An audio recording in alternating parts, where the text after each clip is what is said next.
Hebrews 10 verses 19 to 39. Therefore, brothers and sisters, since we have confidence to enter the most holy place by the blood of Jesus, by a new and living way open for us through the curtain, that is, his body, and since we have a great priest over the house of God, let us draw near to God with a sincere heart and with the full assurance that faith brings, having our hearts sprinkled to cleanse us from a guilty conscience and having our bodies washed with pure water. Let us hold unswervingly to the hope we profess, for he who promised is faithful. And let us consider how we may spur one another on toward love and good deeds, not giving up meeting together, as some are in the habit of doing, but encouraging one another, and all the more as you see the day approaching. If we deliberately keep on sinning after we have received the knowledge of the truth, no sacrifice for sins is left, but only a fearful expectation of judgment and of raging fire that will consume the enemies of God. Anyone who rejected the law of Moses died without mercy on the testimony of 2 or 3 witnesses. How much more severely do you think someone deserves to be punished who has trampled the Son of God underfoot, who has treated as an unholy thing the blood of the covenant that sanctified them, and who has insulted the Spirit of grace? For we know him who said, "It is mine to avenge, I will repay," and again, "The Lord will judge his people." It is a dreadful thing to fall into the hands of the living God. Remember those earlier days after you had received the light, when you endured in a great conflict full of suffering. Sometimes you were publicly exposed to insult and persecution, at other times you stood side by side with those who were so treated. You suffered along with those in prison and joyfully accepted the confiscation of your property, because you knew that you yourselves had better and lasting possessions. So do not throw away your confidence, it will be richly rewarded. You need to persevere so that when you have done the will of God, you will receive what he has promised. For, in just a little while, he who is coming will come and will not delay. But my righteous one will live by faith. And I take no pleasure in the one who shrinks back. But we do not belong to those who shrink back and are destroyed, but to those who have faith and are saved. Exodus 11. Now the Lord had said to Moses, "I will bring one more plague on Pharaoh and on Egypt. After that, he will let you go from here, and when he does, he will drive you out completely. Tell the people that men and women alike are to ask their neighbors for articles of silver and gold." The Lord made the Egyptians favorably disposed toward the people, and Moses himself was highly regarded in Egypt by Pharaoh's officials and by the people. So Moses said, "This is what the Lord says, about midnight I will go throughout Egypt. Every firstborn son in Egypt will die, from the firstborn son of Pharaoh, who sits on the throne, to the firstborn son of the female slave, who is at her hand mill, and all the firstborn of the cattle as well. There will be loud wailing throughout Egypt, worse than there has ever been or ever will be again. But among the Israelites not a dog will bark at any person or animal. Then you will know that the Lord makes a distinction between Egypt and Israel. All these officials of yours will come to me, bowing down before me and saying, 'Go, you and all the people who follow you.' After that I will leave." Then Moses, hot with anger, left Pharaoh. The Lord had said to Moses, "Pharaoh will refuse to listen to you, so that my wonders may be multiplied in Egypt." Moses and Aaron performed all these wonders before Pharaoh, but the Lord hardened Pharaoh's heart, and he would not let the Israelites go out of his country. Exodus 12. The Lord said to Moses and Aaron in Egypt, "This month is to be for you the first month of your year. Tell the whole community of Israel that on the 10th day of this month each man is to take a lamb for his family, one for each household. If any household is too small for a whole lamb, they must share one with their nearest neighbor, having taken into account the number of people there are. You are to determine the amount of lamb needed in accordance with what each person will eat. The animals you choose must be year-old males without defect, and you may take them from the sheep or the goats. Take care of them until the 14th day of the month, when all the members of the community of Israel must slaughter them at twilight. Then they are to take some of the blood and put it on the sides and tops of the doorframes of the houses where they eat the lambs. That same night they are to eat the meat roasted over the fire, along with bitter herbs and bread made without yeast. Do not eat the meat raw or boiled in water, but roast it over a fire, with the head, legs, and internal organs. Do not eat any of it till morning. If some is left till morning, you must burn it. This is how you are to eat it, with your cloak tucked into your belt, your sandals on your feet, and your staff in your hand. Eat it in haste, it is the Lord's Passover. On that same night I will pass through Egypt and strike down every firstborn of both people and animals, and I will bring judgment on all the gods of Egypt.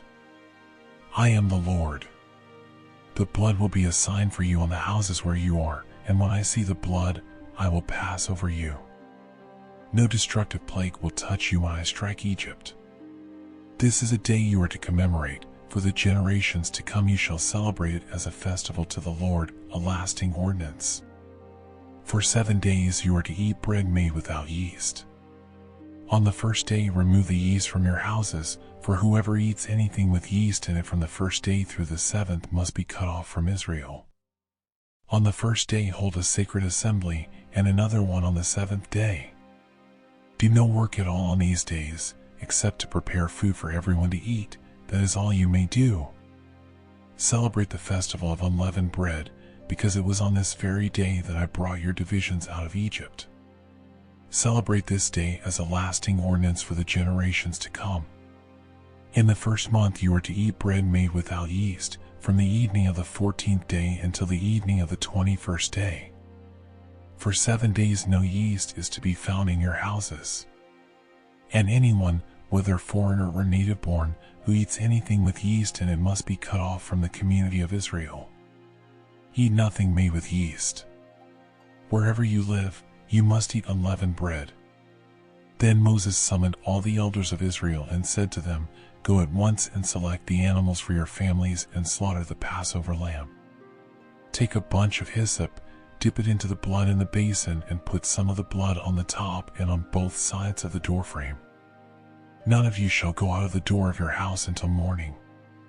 When the Lord goes through the land to strike down the Egyptians, he will see the blood on the top and sides of the doorframe and will pass over that doorway, and he will not permit the destroyer to enter your houses and strike you down. Obey these instructions as a lasting ordinance for you and your descendants. When you enter the land that the Lord will give you as he promised, observe this ceremony. And when your children ask you, What does this ceremony mean to you? Then tell them, It is the Passover sacrifice to the Lord, who passed over the houses of the Israelites in Egypt and spared our homes when he struck down the Egyptians. Then the people bowed down and worshipped. The Israelites did just what the Lord commanded Moses and Aaron. At midnight the Lord struck down all the firstborn in Egypt, from the firstborn of Pharaoh, who sat on the throne, to the firstborn of the prisoner, who was in the dungeon, and the firstborn of all the livestock as well. Pharaoh and all his officials and all the Egyptians got up during the night, and there was loud wailing in Egypt, for there was not a house without someone dead. During the night Pharaoh summoned Moses and Aaron and said, Up!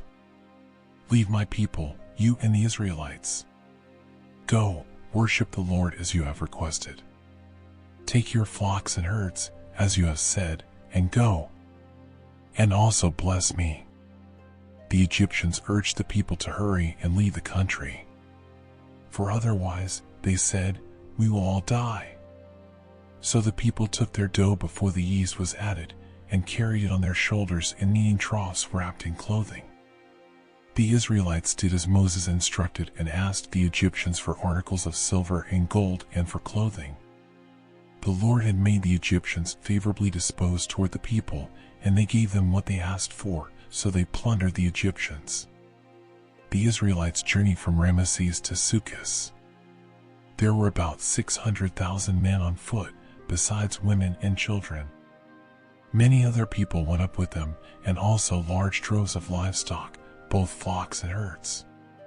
With the dough the Israelites had brought from Egypt, they baked loaves of unleavened bread. The dough was without yeast because they had been driven out of Egypt and did not have time to prepare food for themselves. Now the length of time the Israelite people lived in Egypt was 430 years. At the end of the 430 years, to the very day, all the Lord's divisions left Egypt. Because the Lord kept vigil that night to bring them out of Egypt, on this night all the Israelites are to keep vigil to honor the Lord for the generations to come. The Lord said to Moses and Aaron, "These are the regulations for the Passover meal. No foreigner may eat it.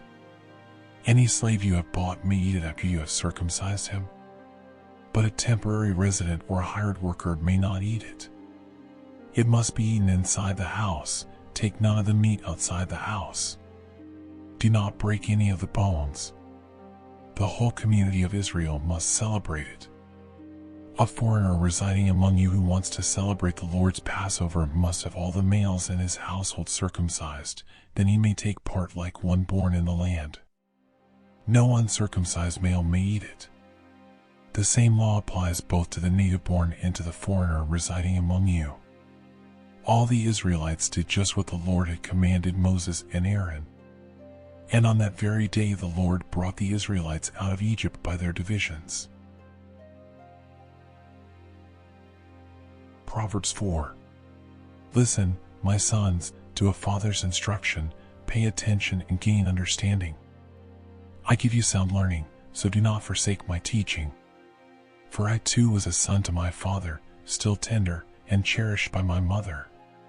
Then he taught me, and he said to me, "Take hold of my words with all your heart, keep my commands, and you will live. Get wisdom, get understanding, do not forget my words or turn away from them. Do not forsake wisdom, and she will protect you. Love her, and she will watch over you. The beginning of wisdom is this: get wisdom. Though it cost all you have, get understanding.